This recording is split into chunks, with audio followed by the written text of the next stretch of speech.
পুরান ঢাকা আহমেদ বাওয়ানী একাডেমি স্কুলের প্রাক্তন ছাত্রদের নিয়ে সংগঠন দি বাওয়ানিস আয়োজিত ইফতার মাহফিল অনুষ্ঠিত হয়েছে। গতকাল শুক্রবার কারা কনভেনশন সেন্টারে এই ইফতার মাহফিল সম্পন্ন করা হয়। এ সময় বাওয়ানিসের সভাপতি মীর নিজামুদ্দিন আহমেদের সভাপতিত্বে স্কুলের বর্তমান ও সাবেক সকল শিক্ষকদের প্রধান অতিথি হিসেবে সম্মানিত করা হয়।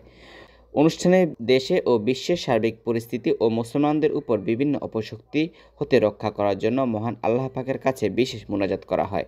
ইফতার মাহফিলে ছাত্রছাত্রীদের ভবিষ্যৎ এবং সুন্দর ও সফল হওয়ার নির্দেশনা ও পরামর্শ প্রদান করেন বক্তারা।